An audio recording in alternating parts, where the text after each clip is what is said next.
بالله من الشيطان الرجيم بسم الله الرحمن الرحيم الحمد لله رب العالمين والصلاة والسلام على رسولنا محمد وعلى آله وأصحابه أجمعين Harba şamaqtau hamidlərimiz, qaləmlərinin xujası, tərbiyəşisi bulğan Allah subhanahu təbaraka və haq təğaləgə bulsun. Күңілlərimiz түрінен шыққан салават шәрифләрimiz, сүйіклі пейғамбарыбыз Мұхаммад Мұстафа саллаллаху алейхи вассаламға, оның йұрт әхілләріне, оның сахабаларына, һәм кемнәр қиямет күніне шақлы иман иеләрінен булса, шуларға барып ирешіп тұрсын. Ассаламу алейкум ва рахматуллахи ва баракатух. Бір вақыт инде тәфсир китапларын оқыған вақытта шундый бір хадискә юлықтым. Һәм инде шул хадис минем күземне ашып җибәрде. Мин аны сезгә дә ирештергә телим. Расулыбыз саллаллаху алейхи ва саллям bir хадисендә булай дип әйтте: Кыямәт көнендә Адәм баласын һәр берсендә кыямәт көнендә Сират күперендә тоткарлап торырлар ди. Тоткарлап 7 урында тукталыш булыр. Без инде барыбыз да беләбез, Сират күпере шәш бөртегеннән нишкә һәм дә кылычтан да үткән булган бер күпер, җәһәннәм өстеннән сузылган. Һәр бер Адәм баласы ул Сират күперен чыгачак. Һәм инде ул Сират күперен никадәр тизрәк чыксаң, шул кадәр яхшырак. Чөнки кеше атлап чыга ала торган күпер түгел инде ул. Шуңа күрә бу күпердә тоткарлану түгел, никадәр мөмкин булганча яшен тизлегендә, я көчле җил тизлегендә чыгуың синең өчен әлбәттә хәерлерәк булыр. Шулай да Расулыбыз саллаллаху алейхи ва саллям бу Сират күперендә 7 урында тоткарларлар ди. Ягъни ни өчен тукталыш була. Бу тукталышларның сәбәбе Аллаһы субханаһу ва тааля шушы Сират күперендә Адәм баласыннан 7 әйбер өчен сорау алачак. Шул 7 әйбернең 6-сы алары Аллаһы субханаһу ва тааляның хаклары. Ягъни Аллаһ тааля буйырган, әмир иткән гамәлләр. Аларның 6-сы birinchisi la ilaha illallah Muhammed Rasulullah şahadesi. İkincisi namaz.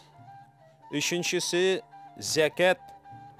Dördüncüsü Ramazan ayında uraza. Beşincisi haç kılı. Altıncısı kişi haç, yani gümre kılı. Mana şuşu 6 әйбер турында Адәм баласы соралачак. Мин инде кичкенә вакытта укыганым бар иде. Сират күперен чыкканнан соң, кимдә кем Сират күперен чыга икән, аны яңадан ничек итеп җәһәннәмгә кайтарып ташлыйлар микән? Ягъни бит инде Адәм баласы Сират күперен чыкканнан соң җәһәннәмнән кутылды дигән сүз. Мин кичкенә вакытта шулай дип аңладым. Шынлыкта менә бу Сират күперендәге тукталышлар, әгәр дә Адәм баласы шуларның берсендә җавап бирә алмый икән, җавап тота алмый икән, җәһәннәмгә төшә дигән сүз. Менә бу беренче 6-сы Аллаһ субханаһу ва тааляның хаклары, бу ислам динебезнең нигезләре инде ул. Кешенең әгәр дә ла илаһа иллаллаһ, яисә намаз, яисә ураза, яисә закат, хач, гомрәләрендә кимчелек булып, Адәм баласы җавап тота алмаса, яисә җавап тотып та Аллаһы субханаһу ва тааля кабул итмәсә, кеше һәлак була. Ягъни утка керә дигән сүз.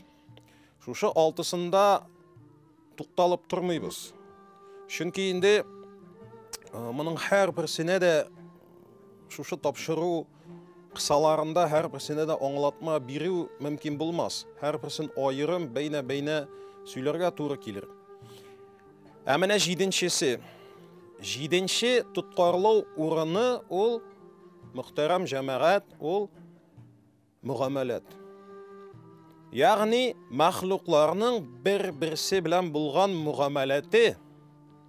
Mana kishilardan qo'shaq shunday so'zlar eshitirga to'g'ri kelar. Men kishilardan aybir urlamadim, kishilarga xiyonat etmadim, kishilarni ranjitmadim, kishining g'aybatini suylamadim, kishi haqına kirmadim deb kishi yishqina shunday so'zlar aytadi. Munda menim aytasim kela jamoat oldanası tugil. Kishi o'zining butun g'umrin xatirinde tuta olmaydi. Mana menga 36 yaş bulsun. Men so'nggi 30 yılda o'zim aql kira boshlagandan boshlab 30 yıl g'umrim menim isda tugil. Şuna ko'ra men bir vaqtda da kishini kimsitmadim yoki ranjitmadim deb ayta olmayman. Chunki menim xatirim bu bütün bo'lgan voqealarni isda tutmaydi. Şuna ko'ra bu so'zlardan men saqlanır edim. Ham saqlanırga kengash etar edim. Kishi haqına kirmadim deb aytu bek zo'r ma'nali so'z u. Kim sening turmushingni yaxshi bilar? Sening xo'jang, sening Robbing Alloh subhanahu va taala bek yaxshi bilar. Her bir aytgan so'z, her bir ishlagan amal, ular bütünüsü de amal defterine yozib qo'yilgan. Allah Teala qarshina borib, men kishini ranjitmadim, kishiga og'ir so'z aytmadim deb Allah qarshina borib biribizda ayta olmasdir.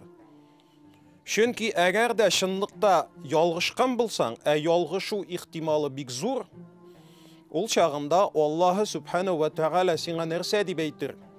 Sen aldaqchi deb aytir bit. Yolg'onlaysan deb aytir.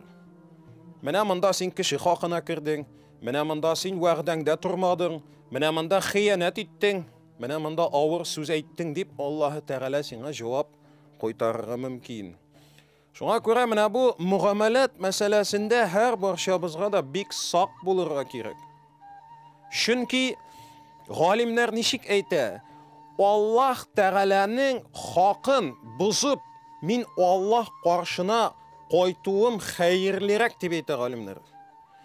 Kishi haqin buzib Alloh qarshina qo'ytuga qaraganda, Alloh haqin buzib Alloh qarshina qo'ytu menga xayrliroq deb aytadilar. Chunki Alloh taolaning rahmati keng. Alloh taola bizning bandashilik sifatini bilib, biz gunohga kirishga mumkin bo'lganini bilib, bizning kimchilik xatolarimizni bilib, o'zining cheksiz rahmati bilan g'afu eta ola, hatto qiyomat kunida. Adam balasi g'afu etmisha o'lib ketsa, onun bit şişeleşin kıyametde kütürge kerak degan so'z. Şuna ko'ra mana bu muomalat meselesi bek jiddiy. Agar da sen mana shu sirat ko'pirinde bo'lgan to'xtalishning 6-sini shiga olib, 7-sinde halak bo'lsang, Allohim saqlasin, nastaizu billahi min zalik. Bu bitindi so'nggi shik. Sirat ko'pirin shigaga ezgina qoldi degan so'z. Hem mana şul vaqtda halak bolu bek oyanish. Chunki yo'lning ko'p o'lishin o'tib, endi mana oxirina ezgina qolg'ashdan halak bolu, yeysa to'xtab qolu, yeysa jingilu, yeysa ixtiyor kuching bitib ishni tashlov, umuman ozoqda ko'pga oyanish. Misol uchun sen avtobus kutasan. Avtobus kelirga teyish 5 minut ishinde. Hemen sen 5 minut küttün, 10 minut kütersin, avtobus yok, sabırlağın jitmişe gittin to'xtalishdan, bu avtobus kelmedi deyip.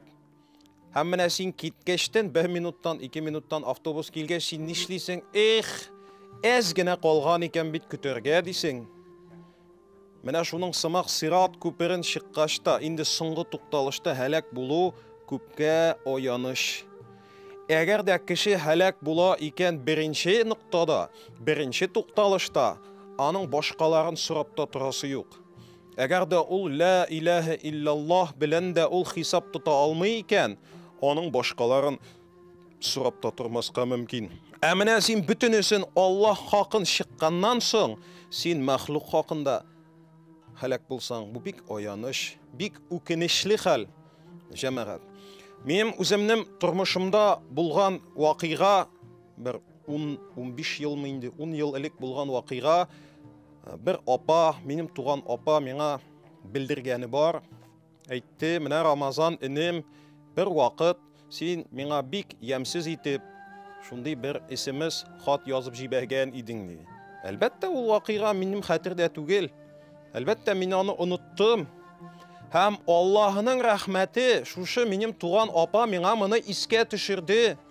Миңа оннан гафу үтенеп бәхилләргә мөмкинлек бирде. Бу бит Аллаһ Тәгаләнең зур бер рәхмәте.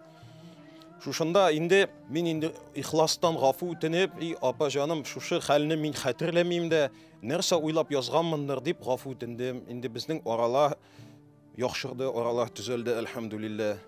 Бу бит мугамәләт. Күз алдына китерегез, әгәр дә шушы апа кыямәт көненә калдырган булса, миңа әйтмәгән булса, кыямәт көнендә мин күпме савапларымны аңа бирергә тиеш булыр идем, бәхилләр өчен. Ул чагында бит гафу үтенүнең яисә ниндидер дөнья малы белән каплау мөмкинлеге юк. Кичектерү сорап булмый. Һәм кеше үзенең җанын кайгыртып, бушка гафу итә алмас бит. Шуңа күрә бу дөньядагы эшләрне бу дөньяда тәмамларга кирәк. Бу дөньяда бетерергә кирәк. Ахиратка калдырасы түгел. Еш кына мин шундый сүзләр ишетәм кешеләрдән. Менә фәлән кеше белән безнең низах килеп чыкты.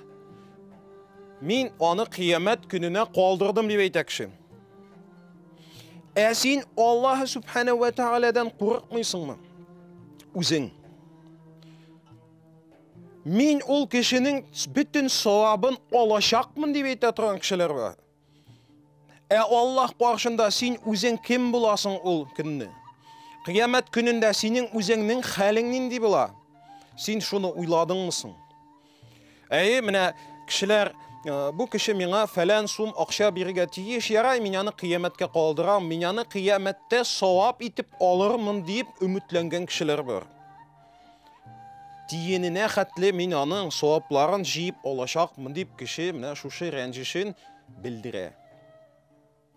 Ә кыямәткә барганчы бу дөньяда ул хәлне бәхилләп булмыймыни? Чөнки син кешенең кимчелеген күреп, кешенең хатасын күреп, аны кыямәт көненә калдырам дисең. Ә үзең кыямәт көнендә шул хәлгә килеп төшсәң ничек була? Бик аяныш була. Менә кешене рәнҗеткәндә, кеше үзенең бүтән нинди начар әшәке сүзләре бар, ничек итеп кешенең күңеленә тәэсир итәрлек сүзләр таба ул телен кызганмый. Ул телен жәлләми. Ничек катырак, нык, бик каты итеп авыр тырлык итеп бәреләсе килсә кешенең күңеленә, никадәр авыр тырбрак урынасы килсә, телен жәлләми. Ә гафу итенгәндә, сүз таба алмый. Сүз таба алмый гафу итенер өчен. Менә шуңа күрә гафу итү бик авыр, чөнки үпкәләткәндә, рәнҗиткәндә кешенең теле тыелмыйча рәнҗитә. Ә гафу итенгәндә матур, ягымлы, йомшак сүз таба алмый. Менә бу мугамәләт мәсьәләләре. Әманәткә хыянат итү. Кыямәт көне алдыннан әманәткә хыянат итүчеләр күп булыр ди Расулыбыз саллаллаһу алейхи ва саллям. Әманәткә хыянат итүчеләр рәтендә булма. Әманәткә тугры бул. Расулыбызның иң күркәм сыйфатларының берсе, хәтта аның душманнары каршында да ул кем булды? Ул әл-әмин булды, ул ышанычлы булды. Әманәткә бер вакытта да, бер кайчанда хыянат итмәде. Әгәр дә вәгъдә биргәнсең икән, вәгъдәңдә тор. Хәтта ул вәгъдә синең малыңны киметсә дә, дәрәҗәңне төшерсә дә, син ул вәгъдәңне үтә, әгәр дә ул гөнаһлы вәгъдә булмаган булса. Бер вакыйганы сөйлим, инде Америка Кушма Штатларында ике шәхес була, берсе Том Кук, берсе Джо Фини, менә ике шәхес. Алар атна сайын лотерея билеты ала торган булалар. Һәм килешәләр, әгәр дә икесенең берсе зур табыш ота икән, урысча әйткәндә сорвет куш, зур акча ота икән, икенчесе белән бүлешәчәк һичшиксез дип сүз куешалар була. Бу була 92 елда, 92-93 елларда, яшь вакытта. Шуларның берсе ниһаят 23 елдан соң яхшы гына зур бер сумма акча ота. Атна сайын лотерея билеты алалар. Һәм атна сайын шуны сөртеп, телевизордан карап, туры киләме юкмы дип, шуларның берсе 2016 елда зур табыш ала. Аның суммасы хәзер аны бик истә тотып булмас, 22 миллион доллар шамасы. Шуны бер түләү белән алсаң, bütün салымнары, налогларын ниләһен түләгәннән соң кала 16 миллион. Һәм инде бер түләү белән алган очракта тагын 5 миллионы кала, моның 11 миллион да 700 мең акчасы кала.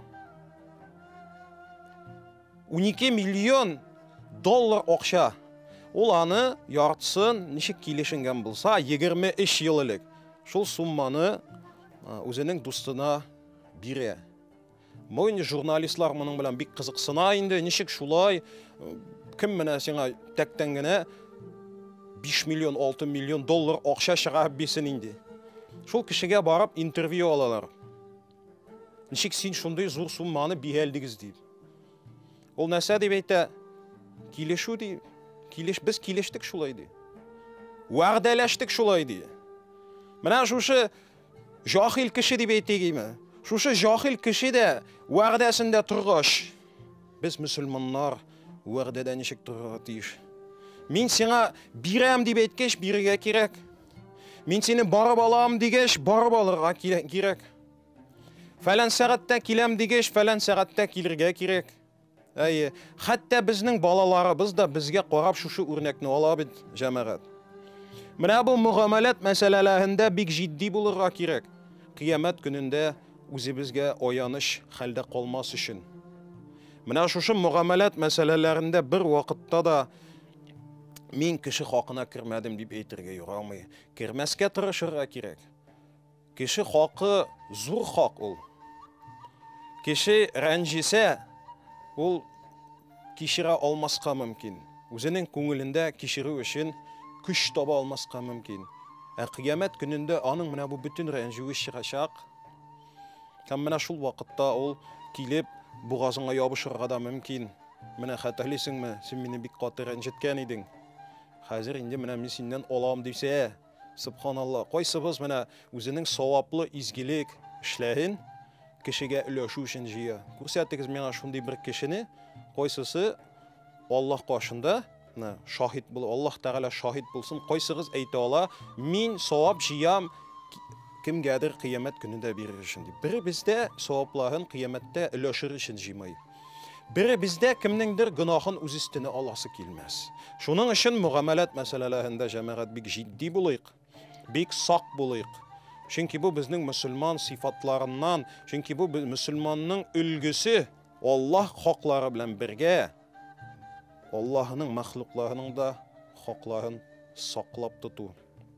Һәм инде мин үземне һәм дә сезне үндим, шакырам, күркәм хылыкка, матур ягымлы карашка, матур ягымлы сүзләргә, һәм Аллаһ Субханаһу ва Тәгалә һәр барчабызга да хылкыбызны төзәтеп, кешеләр белән араларны төзәтеп, кешеләр белән араларны саклап, кадерләп, үзебезнең сүзләребез ва гамәлләребезгә хуҗа булып яшәргә, иманлы бәндәләрдән булырга насип кылсын. Ва саллаллаху аля хайри халқихи Мухаммад ва аля алихи ва асхабихи аҗмаин. Валхамдулиллаһи раббил аламин.